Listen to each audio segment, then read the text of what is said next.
Hello guys, welcome to the my channel my wife is driven queen के episode number 3 के साथ हाजिर हूँ। ज़्यादा टाइम वेस्ट नहीं करते हैं और चलिए स्टार्ट करते हैं आज का एपिसोड की स्टार्टिंग में हमें दिखाया जाता है जहाँ पर जो ली होता है वो बताता है कि जो लुलुआन है वो मेरी फियांसे है। ये सुनने के बाद जो शी है बहुत सरप्राइज होता है और बोलता है क्या फियांसे। और लुलुआन की शक्ल तो उतरी हुई दिखाई जाती है और उससे पूछता है क्या ये जो बंदा कह रहा है वो क्या सच है। और तभी वो हंसता है और उसे अपना एग्रीमेंट दिखाता है और उससे बोलता है ये हमारा डिक्लेयर किया हुआ रिटर्न में क्लियर है कि यहाँ पर हमारी एंगेजमेंट हो चुकी है और ये क्या अभी भी फेक है। और उससे उसके होठ पकड़ता है, मतलब उसकी ठोड़ी पकड़ता है और उससे पूछता है क्या ये सही नहीं है लेडी लुलुआन। और जो शी है वो उसको घूरने लगता है। और तभी हमें दिखाया जाता है जो ली है उससे बोलता है अगर बोला जाए तो आखिरकार ये कौन बंदा आ चुका है यहाँ पर जो कि मेरे फियांसे के साथ इतना क्लोज घुल मिल रहा है। और तभी जो शी है वो उससे बोलता है मैंने इस बात पर अटेंशन नहीं दिया है जो भी ये बंदा कह रहा है, मैं तुम्हारा आंसर सुनना चाहता हूँ। तभी हमें दिखाया जाता है लुलुआन काँप रही होती है वहाँ पर पीछे मुड़कर और उससे बोलती है हाँ तुमने बिल्कुल सही सुना है। और तभी शी बोलता है अच्छा तो ये क्या ये सच है। और तभी जो लुलुआन है उसे जवाब देती है हाँ ये बिल्कुल सच है, जो हमारा एंगेजमेंट बिल्कुल सच है। तभी जो ली होता है उससे बोलता है क्या तुमने ये सुना। अब जब तुमने ये सुनी लिया हो तो तुम यहाँ पर क्यों खड़े हुए हो, आखिरकार तुम यहाँ से निकल क्यों नहीं लेते। तभी वो बोलता है अबे कभी नहीं कहीं के अपना मुंह बंद कर वाइट एयर कहीं के, मुझे नहीं पता जो तुम्हारा एंगेजमेंट का जो सर्टिफिकेट है वो कितना रुपए का है, बट लुलुआन और मैंने एक साथ वो वाला स्टेप किया है जिसमें हम बनाना के छिलके से फिसल जाते हैं, वो कॉन्टेक्ट है हमारा। जिसको सुनने के बाद लुलुआन भी हंस पड़ती है और इसके सुनने के बाद तो किसकी ना से हंसी छूटे भाई।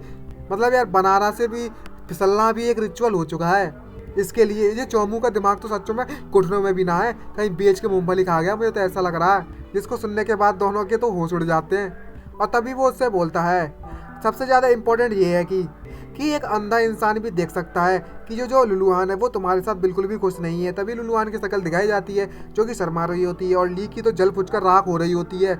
उसकी जलने के कारण इतनी ज़्यादा जल रही होती है ना, क्या ही बोलें कि पीछे से धुआं निकल उठता है। और तभी जो लिए उससे बोलता है मैं तुमसे कहना चाहता हूँ ये मेरी फियांसे है लेकिन तुम यहाँ पर बकवास किए जा रहे हो। अच्छा ठीक है तो अब मैं तुम्हें प्रूव करूँगा कि मैं लॉर्ड कोई बारबेरियन नहीं हूँ। और दोनों के दोनों फाइट के लिए तैयार हो जाते हैं और बोलते हैं चलो हम दोनों आपस में डुएल करते हैं। तभी शिया बोलता है अच्छा ऐसी बात है कम चलो आ जाओ वाइट एयर। तभी बोलता है मुझे वाइट एयर कहना बंद कर दे। और तभी बोलता है अच्छा ओके वाइट एयर। और वो बार बार वाइट एयर चिल रहा होता है। और भाई यहाँ पर तो इच्छा पूरी हो जाती है लुलुआन की जो चाहती थी भाई एक फाइटिंग वाला हीरो। और मन में सोचते हुए बोलती ये तो बहुत ज़्यादा अच्छा सेटअप है, जल्दी से बहुत ज़्यादा गुस्सा हो जाओ और एक डीमन में कन्वर्ट हो जाओ। बिल्कुल सही कहा ना मैंने। और यही मेरे हस्बैंड की मतलब मेरे हनी की ऐसे इम्पोजिंग मैनर होने चाहिए। ये तो भाई कतई जहर है और इतना ज़्यादा डरावना लुक होना चाहिए कि दूसरे सामने वाली पार्टी डर के गीली हो जाए और पीली हो जाए और निकलने पहली फुर्सत में। और बोलती है इस समय ये ज़रूर कुछ ना कुछ करके दिखाएगा और किसी तरीके का सीक्रेट वेपन तो होगा ही एग्जाम्पल के तौर पर, जिससे जो चेंज हो जाए दूसरी फॉर्म में। और हमें दिखाया जाता है वो अपनी बीन फिर से निकालता है और से बोलता है मैं अपनी अल्केमी की कास्टिंग बीन का इस्तेमाल करूंगा। जिसको सीखने के बाद जो लुलुआन सरप्राइज होती है और बोलती है अरे नहीं फिर से यही मूव क्या यार। इसके बाद बस -5 बीन्स है और कुछ भी नहीं। आखिरकार वो डीमन कहाँ है जिसके बारे में बात कर रही थी देर से, और उसका ट्रांसफॉर्मेशन जिसके बारे में मैंने बोला था वहीं पर उन्हें स्टार्ट कर देती है। और तभी वो उससे हाथ पकड़ती है और उससे बोलती है नहीं हनी तुम ऐसा नहीं कर सकते, ये कोई आम इंसान नहीं है, ये भी पर्सन मेरी तरह ही है बिल्कुल। तभी बोलता है शी कि तुम्हें चिंता करने की जरूरत नहीं है, लुलुआन जाने लगता है और भैया इम्पोजिंग जैसा चेहरा बनाता है। चेहरा तो ऐसा बनाता है कि अभी दिल जीत लिया इसने। और उससे बोलता है इस बार मैं तुम्हें अकेला छोड़कर नहीं भागने वाला, तुम्हें चिंता करने की जरूरत नहीं है। और तभी हमें नेक्स्ट सीन में दिखाया जाता है जो ली होता है उससे बोलता है तुम बहुत ज़्यादा बकवास करते हो यार, जल्दी से आओ और मुझसे फाइट करो। और अपना इम्पोजिंग वाला मतलब अपना खतरनाक वाला अटैक करने के लिए रेडी होता है और सीधे पेल देता है भाई अपनी चमकती हुई तलवार से। जिसको देखकर शी बोलता है अरे नहीं ये तो बहुत ज़्यादा तेज है, अब मुझे क्या करना चाहिए। और दिखाया जाता है वो उसके आर पार निकल गया होता है ली और उससे पूछता है ये किस तरीके का मैजिक है आखिरकार। तभी जो लुआन है उससे बोलती है हे बहुत ज़्यादा अच्छे बहुत ज़्यादा अच्छे, ये तो मेरी हनी की विद्रोह टेक्निक है। इसको देखने के बाद जो ली होता है उससे बोलता है आखिरकार तुम किस बात पर एक्साइटेड हो रही हो इतनी ज़्यादा। और उसका प्रिंसिपल उसे समझाने लगती है, उसका प्रिंसिपल तो भाई मैं भी ना समझा रहा मतलब उस टेक्निक का। और बोलता है तुम मुझसे बचकर भाग नहीं सकते। और तभी जो शी है उससे बोलता है हम दोबारा जल्दी ही मिलेंगे, अगर तुम में हिम्मत है तो मेरा पीछा करो। तभी हमें दिखाया जाता है जो लुलुआन है वो तो भाई किसी ठरकी से कम ना लग रही है, उसके पीछे भागने लगती है और बोलती है ओ हनी तुम्हारी जो डेविलिश स्माइल है भाई कतई जहर लग रही है, मैं तो फ्लैट हो गई उस पर। और बोलती है मेरा इंतजार करो प्लीज़ मैं भी आ रही हूँ। इसको देखने के बाद ली कहता है अरे भाई मैं तो यहाँ पर खड़ा हूँ और तुम करना क्या चाहती हो भाई, ये मेरे बारे में बात कर रहा था और तुम क्यों जा रही हो। और तभी हमें दिखाया जाता है जो शी है वो एक बिल्डिंग की तरफ भागने लगता है। तभी ली उससे बोलता है अच्छा तो मैं देखता हूँ तुम कहाँ तक भाग सकते हो। तभी वो अपनी अल्केमी टेक्निक से उस ससमी को ओपन करता है, जिसको देखकर वो ली सरप्राइज होता है और उससे बोलता है अब यहाँ पर छुपने की हिम्मत ही मत करना, मुझे पता था कि तुम यहीं पर हो। अब जबकि तुम यहाँ पर आ गए हो, तुमने मेरी प्रिंसेस को चुराने की हिम्मत की, तो आप इस दरवाजे को खोलने की हिम्मत क्यों नहीं करते। तभी जो लुलुआने पीछे से आती है और उससे बोलती है आखिरकार मुझे यहाँ पर डेजावू का, इन शब्दों में से डेजावू का महक क्यों आ रही है, सेंस क्यों मिल रहा है। और तभी हमें दिखाया था वो अनलॉक हो जाता है दरवाजा और उससे बोलता है ये ऑलरेडी अनलॉक है। तभी ली अंदर आता है और उससे बोलता है तुम वैसे भागना ही जानते हो मुझसे और कुछ भी नहीं कर सकते। तभी छे उससे बोलता है हे वाइट एयर, तुम बेवकूफ़ कहीं के, जरा मेरे पास आओ अगर तुम में दम है तो। और तभी उससे बोलता है अगर तेरे में हिम्मत है तो वहीं खड़ा रहे, मैं तुझे देख लेता हूँ। तभी जो शी है वो उससे बोलता है मैं यहाँ पर खड़ा हूँ, तुम वाइट ईयर बिच कहीं के। जिसको सुनने के बाद वाइट ईयर उससे बोलता है तुम किसे कमीना बोल रहे हो बे। तभी हमें दिखाया जाता है जो मिस्टर बीन होते हैं वो वापस आ जाते हैं, नंबर 2 वाले। भाई कतई चेहरे लग रहे होते हैं, जहाँ पर बताया जाता है कि ये सफाई में एकदम नंबर का टैलेंटेड होता है।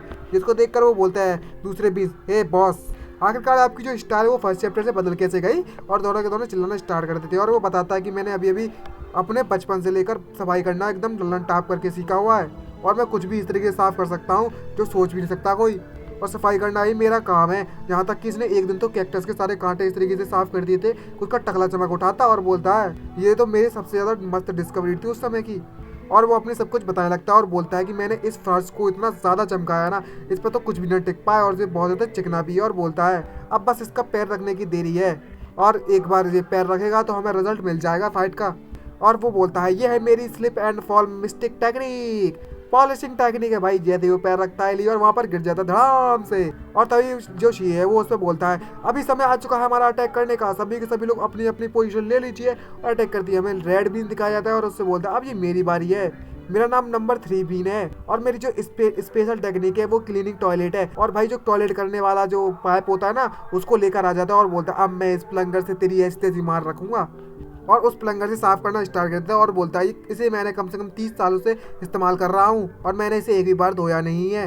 और अब इतना साफ करने के बाद इसका जो प्लंगर है मेरा मर्डरस सेंट आने लगी है इसमें से। अब भाई वो खुशबू तो भाई क्या ही बोले, अब ये अलग ही लेवल की सेंट है। अब उसको तो भाई समझ ही गए होगा जो टॉयलेट करने में साफ करने वाली, और बोल रहा है 30 साल की। अब भाई 30 साल में तो भाई कुछ भी हो रख सकता है, जिसको देखने के बाद उसे जिलाने लगता है पूरी तरीके से। तभी जो ली होता है ये देखकर सरप्राइज होता है और उससे बोलता है आखिरकार ये किस बारे में बात कर रहा है भाई। और दिखाया जाता है वो अपने पाइप से उसके मुंह में जोड़ते मारता है उस पाइप को और उससे बोलता है अब तू जाके मर जा चुल्लू पर पानी में डूब कर, और उसमें सारा का सारा पाइप घुसेड़ देता है। जिसको देखकर वो वहीं पर बेहोश हो जाता है और उससे पूछता है ये क्या तुम हार मानते हो। और तभी जो ली होता है उससे बोलता है तुम कमीने कहीं के, तुम्हारी हिम्मत कैसे हुई इस तरीके का अटैक करने की मेरे पर। और तभी शीए होता है उससे बोलता है क्या तुम अभी भी हार नहीं मान रहे हो। तभी जो ली बोलता है हाँ ठीक है मैंने गिव अप कर दिया मैं हार मानता हूँ भाई वहीं पर रोना स्टार्ट कर देता है। तभी जो शी है उससे बोलता है अच्छा ऐसी बात है तो अब हमारा समय आ चुका है कि मैं तुम्हें एक चीज़ बता दूं कि सच सच बताऊं तो ये पलंगर 30 साल से नहीं धुला, वो बस एक झूठा और कुछ भी नहीं है, तो मैंने अभी भी कल नया खरीदा था और अभी तक यूज़ भी ना किया। जिसको सुनने के बाद जो ली होता है उसे भड़क पड़ता है और बोलता है तुम कमीने कहीं के। तो ये बोलता है मेरे मास्टर ने मुझे एक बार कहा था कि जो 2 लोग फाइट करते हैं ना उनमें से एक ही जीतता है, और वाइजर में नहीं मतलब अच्छा इंसान ही जीतता है। जिसको देखकर उससे बोलता है तुम और एक अच्छे इंसान घंटा जी, तुम एक कमीने इंसान हो जो ट्रिक यूज़ करना जानते हो और कुछ भी नहीं। और दोनों के दोनों चैटने लगते हैं और बोलते हैं आखिरकार तुम किस पार्टी में हो भाई, क्या तुमने अभी तक हार नहीं मानी। और वो दोनों के एक दूसरे के ऊपर गिर जाते क्योंकि उधर पर बनाना वाली ट्रिक होती है। और बनाना बोलता है भाई मेरी बारी गलती नहीं है इस बार, क्योंकि वो फर्स्ट पहले से इतना ज़्यादा चिकना हुआ होता है कि जो ली होता है वो शीए के पास गिर जाता है। और भाई यहाँ पर हमारा असली सीन और असली कांड शुरू होता है, जहाँ पर जो शीए होता है उसके छाती पर अपना हाथ रख देता है और उसे कुछ मतलब मोमोज जैसे कुछ महसूस होने लगता है। मोमोज अब समझेगा, काफ़ी लोग जानते होंगे मोमोज क्या होता है। भाई कुछ दबाता है और मोमोज जैसा महसूस होने लगता है, जिसको देखकर सरप्राइज होता है। और हमें दिखाया जाता है जो लुलुआन है बाहर गेट पर उसको देखती है। भाई दोनों का चेहरा बहुत ज़्यादा क्लोज होता है। जो लुलुआन जैसे उसको देखती है और भड़क पड़ती है, भाई बहुत ज़्यादा गुस्से में होती है और बोलती है हनी, और फिर चिल्लाते बोली तुम ठरकी कहीं के, मैं तुम्हें बिल्कुल भी पसंद नहीं करती, मैं तुमसे बहुत ज़्यादा नफरत करती हूँ। तभी जो शेयो से पूछता है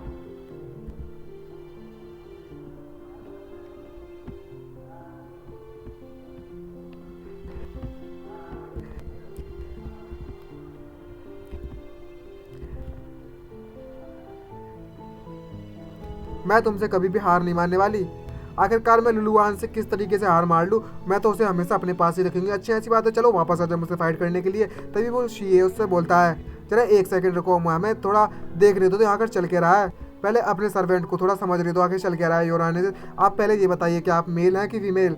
बताइए वो चिल्लाते हुए ली उससे बोलती है क्या तुम मेरे साथ मजाक कर रहे हो, तुमने अभी अभी मेरे चेस्ट को छुआ और तुमने मेरे मोमो छूने के बाद तुम्हें क्या लगता है मेरे फ्लैट चेस्ट है, मतलब कुछ भी समझोगे तुम। क्या किसी की फ्लैट चेस्ट होना क्या सही नहीं है इंसानियों में, इंसानियत में? क्या हमारे पास कोई राइट्स नहीं है अगर हमारे फ्लैट चेस्ट से मोमोस भी ना हुए तो? तभी वो बोलता है मैंने तो ऐसा कुछ भी नहीं कहा फ्लैट चेस्ट के बारे में, और उससे बताता है इस बारे में सारी की सारी बात पता चलती है। तभी शीए बोलता अच्छा तो तुम एक लड़की हो बिना किसी डाउट के, लेकिन तुम्हारी दो की जो एंगेजमेंट है वो क्या सच में सही है? और तभी वो अपनी एक्सप्लेन करने लगता है कि जब हम लोग बच्चे थे, जब हम छोटे थे, तब हम एक ही क्लैन से आए हुए थे, और तो जो मिस लुलुआन है वो मेरी फर्स्ट लव है। तुम जैसे तुच्छ इंसान है उसके बारे में कुछ भी नहीं समझ सकते। जो मेरा हार्ट है वो सिर्फ एक ही है, मिस लुलुआन, उसी से मैं लवी डवी बात कर सकती हूँ। और तभी हमें दिखाया जाता है वो बेहोश हो जाता है ये सुनने के बाद, और चिल्लाते हुए लुलुआन बोलती है हनी जरा उठ जाओ हट जाओ, और कॉमन सेंस की बात सुनते ही उसकी तो ऐसी हो रखी होती है, और बोलता है भाई तुम लोग तो कहीं अलग ही लेवल वाले हो। तभी हमें एक नई एंट्री दिखाई जाती है जहाँ पर एक बंदा आता है और उससे बोल रहा होता है यहाँ पर तो मुझे ड्रैगन की सेंट आ रखी है, और तो और यहाँ पर 2 की सेंट आ रही है, मेरा लक तो वाकई में बहुत ज़्यादा कतई जहर वाला है। और हमें दिखाया जाता है किसी बंदे को जो तलवार लेकर, मतलब कुछ तलवार नहीं कुछ होती है बड़ी सी तलवार ही जैसे दिख रहा है, और से बोलता है अब तुम मेरे डर से डरोगे, तुम चिपकली कहीं की, उड़ने वाली चिपकली कहीं की, मैं ड्रैगन स्लेयर यहाँ पर आ चुका हूँ, तांगाओ हे दे, तुम सभी की क्राइसिस को तबाह कर दूंगा। और इसी के साथ हमारा एपिसोड खत्म होता है। ये वीडियो आपको अच्छी लगी चैनल को सब्सक्राइब कर देना, वीडियो लाइक करना मत भूलेगा। अच्छा तो गाइस कमेंट करके ज़रूर बताना, और लाल कलर का बटन दिख ही रहा होगा आप सभी को, तो उसे दबा दो यार, मुझे नहीं पता कैसे दबाओगे पर तब जाना चाहिए, और बेल आइकन को ऑल पर सेट कर दो भाई, घंटी नहीं पहुंचती किसी पर और बहुत ही कम लोग ध्यान देते हैं। तो गाइस 1 या 2 दिन रुक जाओ, उसके बाद से फिर रेगुलर 2 या 3 वीडियो आया करेंगी। आज कुछ अभी के लिए तो इतने से ही मजे मार लो। खैर ट्राई करूंगा मैं, क्योंकि अभी कुछ समझ रहे हो यार बैकग्राउंड में कुछ अजीब सा साउंड आ रहा होगा आपको, समझ रहे हो किस तरीके का खटर पुटर कुछ हाँ यूँ चल रही है, आवाज़ चल रही है, माइक वाइक लग रहे हैं, और तो इसलिए 2-3 दिन तो रहेगा एटलीस्ट। तो 2-3 बात खैर ट्राई करूँगा 2 एपिसोड डालने की, बट फिर भी यार अपना सपोर्ट दिखाओ तो उसको कंटिन्यू करते हैं। मुझे तो मज़ा आ रहा है भाई, आप भी कमेंट करके ज़रूर बताना मज़ा आ भी रहा है कि नहीं आ रहा है, कि मैं वैसे अकेले मज़े ले रहा हूँ। मैं नहीं चाहता अकेले मज़े लेना, सबके साथ मिलके बांटने में कुछ अलग ही मज़ा आया मेरा तो। भाई तो मिलते हैं नेक्स्ट वीडियो में, आज के लिए इतना ही, बाय बाय।